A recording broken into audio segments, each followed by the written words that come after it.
Reality TV in the UK, in general, it's not great, but there is a show in the US that I believe is very much worth watching. It's called Survivor. So, what about a show that involves throwing complete strangers together in the wild to fend for themselves and form a community that has to survive the elements and source their own food? These castaways have to work with people they wouldn't usually associate with and survive the people on the island. These people will not always get on, and drama will always ensue. This is important to the game, in which the whole aim is to vote somebody out every 3 days, and the last person standing wins $1 million. That is the aim of the game. And it sounds easy, but there is a twist.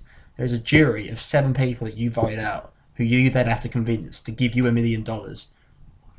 Be it through, if you are hardworking, a social player, a strategic player, any of those, if those people vote for you, you win $1 million. If you have argued with these people, they will not want you to win. If you have had personality clashes with you, or been arrogant, or shown weakness to the elements, they will not give you the $1 million. If you cannot handle the elements, or you're out of your comfort zone, the show is not the place for you, and you will not win the money. It's a show for people who are social, and who are outdoorsy, and good at making fire, sourcing their own food, doing all that without any help whatsoever. It requires strength of mind and character to live out there. Has a natural ability to get in touch with nature and create a shelter and source your own food. I keep saying that, but that's important. You will have to go fishing and create your own fire to boil water. There is no help from the production staff. This is all stuff that you will have to do when you hit the beach. You will have to create your own shelter out of resources in the jungle, and survive for 39 days. That's a long bloody time. You'll have to entertain yourselves as well. There's no puzzles or internet or mobile phone out there. You have to talk to people. Most of it will be just trying to find food and stuff, but a lot of it will be downtime where you will have to source your own entertainment and food, I guess. On top of that, there are challenges for the tribes. You split into 2 groups of 8 or groups of 10, and they're called tribes. Or there's sometimes 3 groups of 6, but it's very rare. It's usually 2 groups of 8. And you have to defeat the other tribe in these challenges and win immunity. Immunity means that you avoid tribal council, which is a place you do not want to be. For every tribe that doesn't win immunity, you will have to go there, and every 3 days you will vote out a member of your tribe, which is horrible. If you're that person voted out, you are out of the game. If you survive that, you move on to the next round where there's another challenge, and etc. The votes will keep going.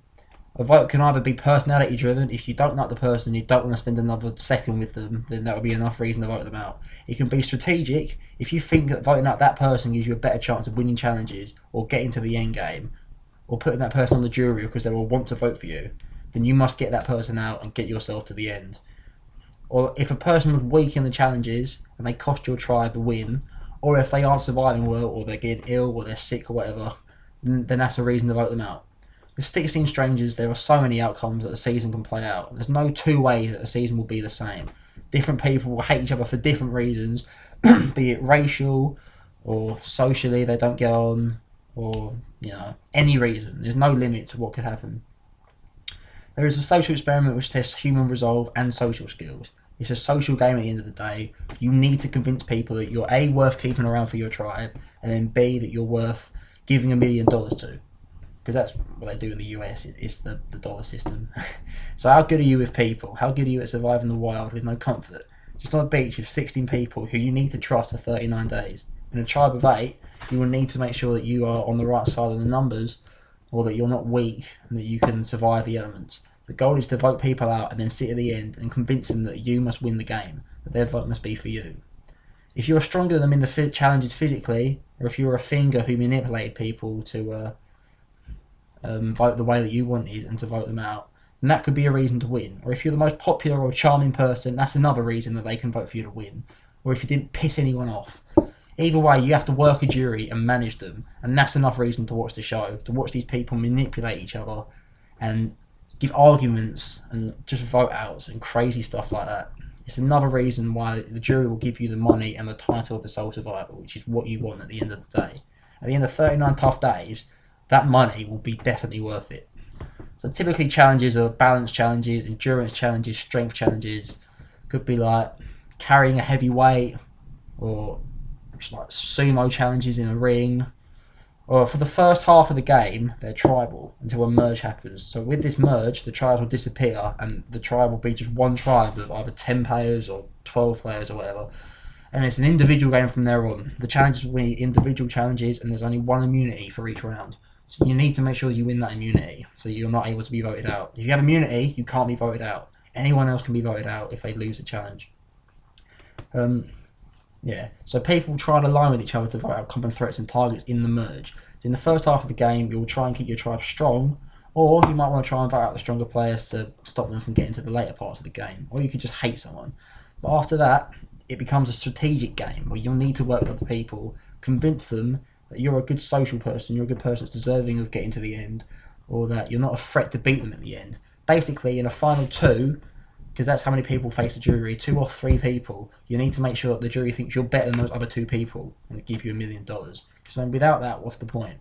If people want to work together despite personality clashes in the merge, that makes for great TV as well. You could have somebody who's like an outdoors person, who's a farmer, or somebody who's like from New York.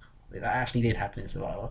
Those two, they got on despite their differences, and they managed to create an unlikely alliance, which is when people vote together and make it to the end.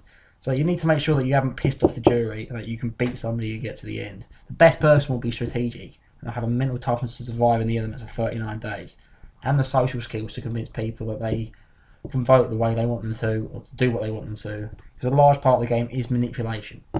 That's the basic premise for the game, and that's why it stands out head and shoulders above every other reality TV show, which involves just like love or just going to Ibiza and doing drugs and shit.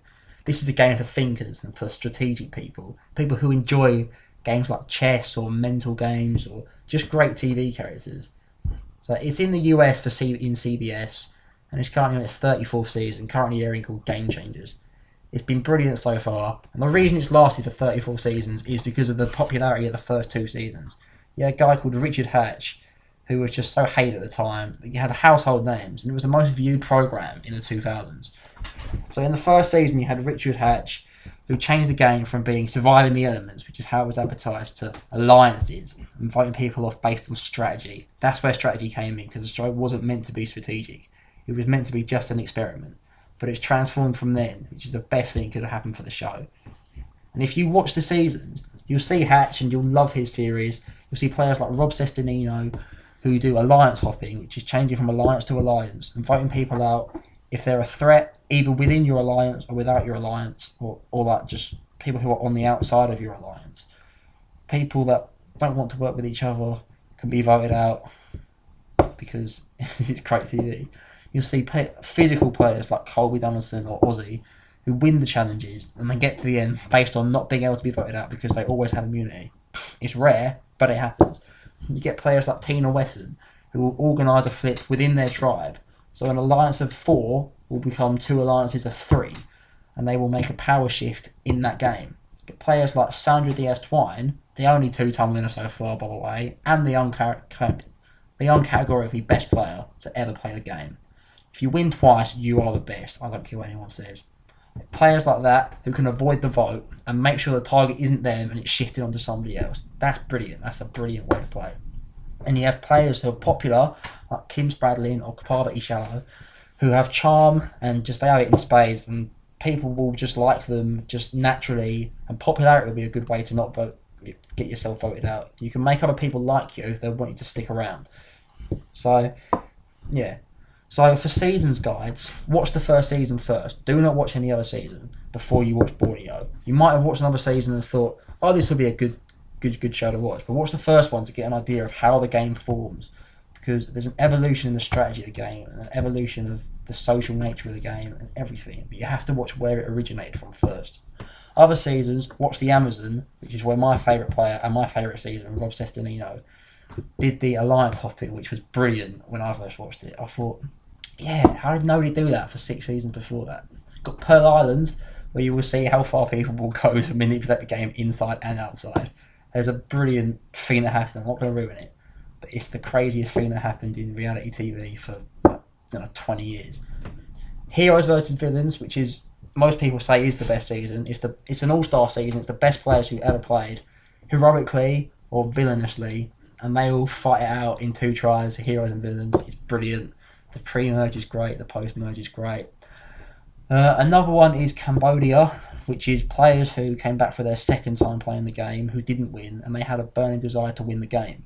and there was a strategy change from alliances to voting blocks, where people would band together and vote out a person that they thought strategically was the best thing to do, and then they kind of fraction off again into different pockets of voting. Yeah, they're the seasons that I'd start with, like the main ones. Go on the subreddit or the website Survivor Sucks to find out more, or just go on the Wikipedia, the Survivor Wiki, which is also great, gives you great information about the game. Yeah, and it's worth watching because it's great for strategic people who just enjoy watching people manipulate and just fight out in the battle of wits and brains. Or it's great for people who like comedy because there's so many unintentional comedy moments on there. Yeah, and there's a reason for why it's so successful, why it's on its 34th season. No other reality show is that successful. And it's basically why reality TV is so great now, because Survivor is still going and it's brilliant. So give it a watch.